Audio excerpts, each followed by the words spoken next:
Το έθιμο της κυρασαρακοστής. Καλώς ήρθατε στη Φότλαντ. Η Φότλαντ είναι μια χώρα που συνορεύει δεξιά με τη Λιλιπούπολη και αριστερά με τη Φρουτοπία. Στη Φότλαντ ζει και ο Φώτης, ένα μικρό αγόρι 5 χρονών. Το σπίτι του βρίσκεται στην πολυκατοικία με τον αριθμό 4. Ο Φώτης μένει μαζί με τον παππού του, τον Στέφανο.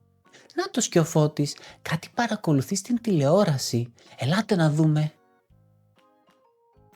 Γεια σας παιδιά, με πετυχαίνετε την ώρα που θα παρακολουθήσω την αγαπημένη μου παιδική εκπομπή, το εργαστήρι του Φώτη.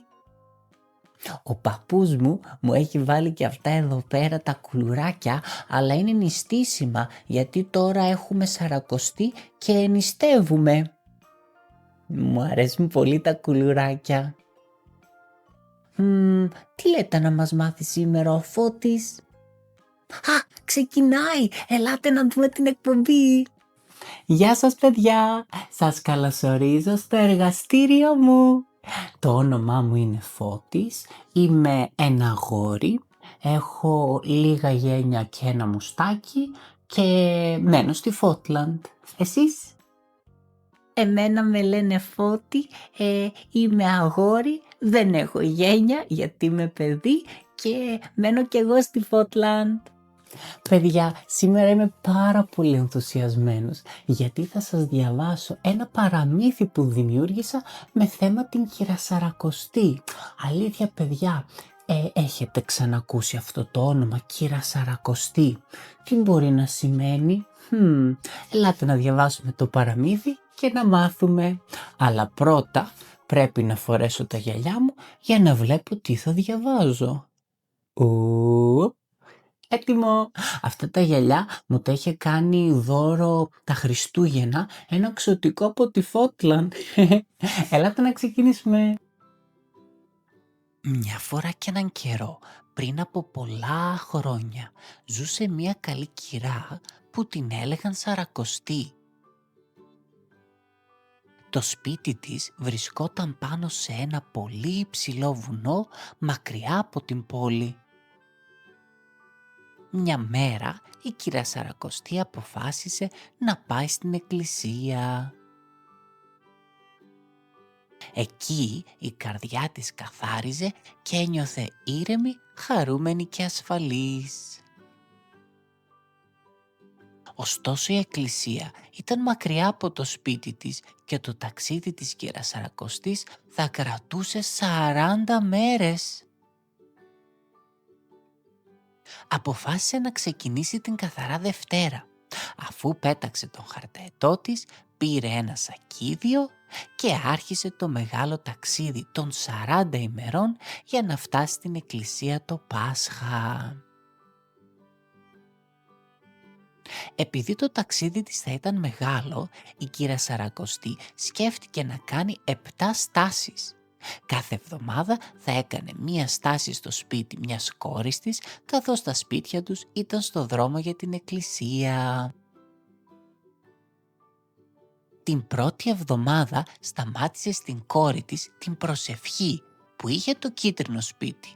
Εκεί προσευχήθηκαν μαζί για να ηρεμήσουν οι καρδιές τους.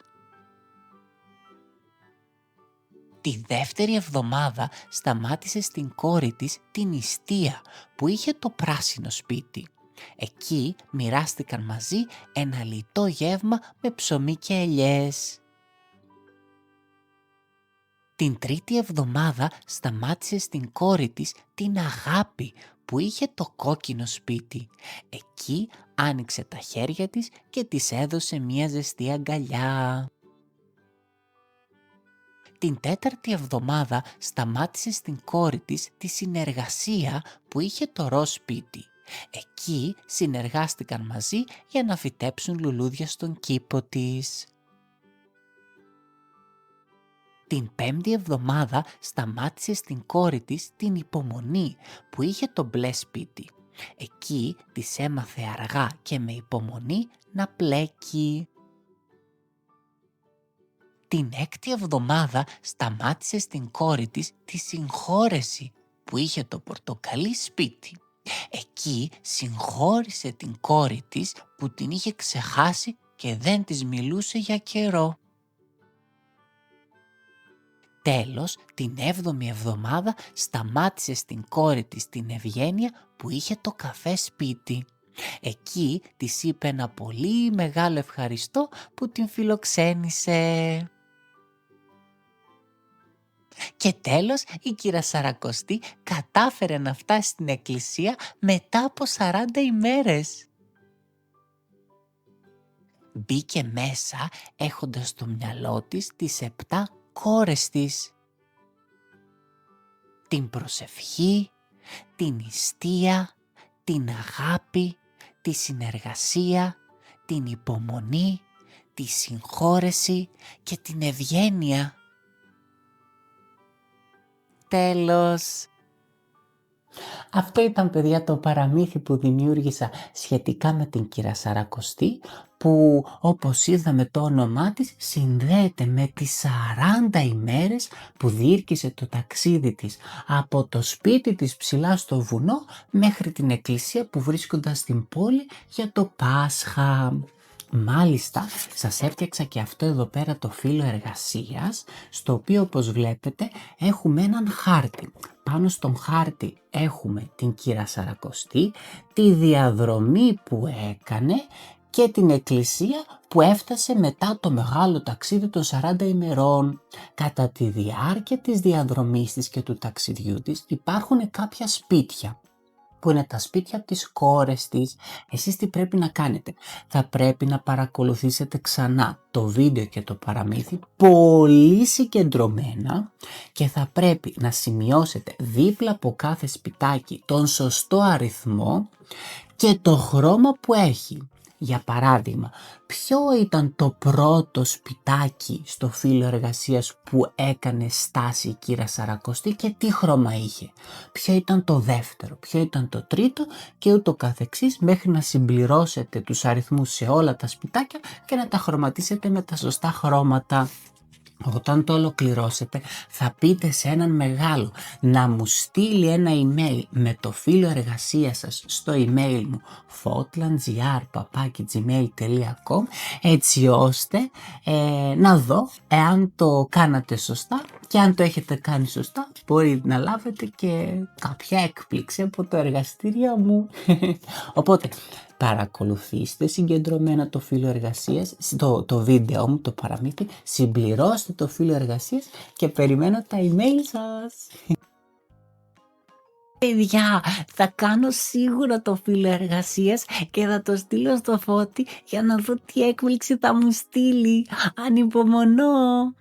Παιδιά, το ξέρετε ότι στην Ελλάδα υπάρχει το έθιμο της κύρας Σαρακοστής? Είναι αρκετά παλιό και οι γιαγιάδες μας έπλαθαν με νερό και με αλεύρι ένα ζυμάρι με το οποίο έφτιαχναν την κύρα Σαρακοστή. Αυτό εδώ πέρα που βλέπετε στην εικόνα. Αν παρατηρήσετε προσεκτικά, η κύρα Σαρακοστή έχει 7 πόδια, όχι 2, γιατί τα 7 πόδια συμβολίζουν τις 7 εβδομάδες από την καθαρά Δευτέρα μέχρι και το Πάσχα. Σαν το ταξίδι που έκανε η κύρα Σαρακοστή στο δικό μου παραμύθι. Και κάθε εβδομάδα που περνάει μέχρι και το Πάσχα κόβουμε και από ένα ποδαράκι από την κύρα Σαρακοστή. Κάτι σαν ένα ημερολόγιο. Ακόμη αν παρατηρήσετε προσεκτικά, η κύρα Σαρακοστή δεν έχει στόμα, γιατί είναι πολύ προσεκτική με το φαγητό της.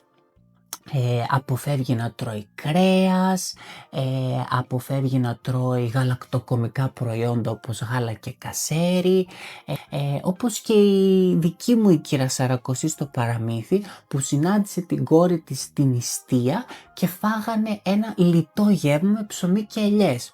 Οπότε κατά τη διάρκεια της Σαρακοστής προσέχουμε λίγο παραπάνω τη διατροφή μας.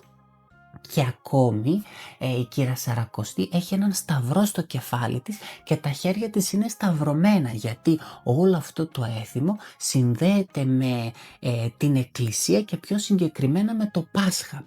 Και γενικότερα, παιδιά, εάν κάτι μπορείτε να κρατήσετε από το έθιμο της κύρας Σαρακοστής και από το παραμύθι μου, είναι ότι αυτές τις ημέρες τώρα που έχουμε τη Σαρακοστή, αυτές τις 7 εβδομάδες μέχρι και το Πάσχα μπορούμε να προσπαθήσουμε να θυμόμαστε τις κόρες της Κυρασαρακοστής και να συμπεριφερόμαστε με ευγένεια, να συγχωρούμε, να βοηθάμε τους άλλους και να συνεργαζόμαστε και όσο μπορούμε να προσέχουμε τη διατροφή μας, έτσι ώστε να προετοιμάσουμε το σώμα μας, το μυαλό μας αλλά και την καρδιά μας για το Πάσχα που έρχεται. Αυτό ήταν, παιδιά, το βίντεό μου. Ανυπομονώ να δω τα email που θα μου στείλετε με τα φύλλα εργασίας. Σας περιμένω στο επόμενο επεισόδιο στο εργαστήρι μου εδώ στη Φότλαντ. Οπότε τα λέμε. Γεια, καλή Σαρακοστή! Έτσι ο Φώτης, όταν ολοκληρώθηκε η παιδική εκπομπή, ξεκίνησε να κάνει το φύλλο εργασίας με την Κυρασαρακοστή. Αυτό ήταν, παιδιά, το επεισόδιο σχετικά με την Κυρασαρακοστή. Ελπίζω να σας άρεσε το παραμύθι του Φώτη και να μάθατε ενδιαφέροντα πράγματα για το έθιμο της Κυρασαρακοστής όπως εγώ. Σας περιμένω στο επόμενο επεισόδιο, αλλά μην ξεχνάτε να πείτε στους μεγάλους να κάνουν εγγραφή στο κανάλι της Φότλαντ για να μην χάσετε κάποιο επεισόδιο. Αυτά, τα λέμε, γεια!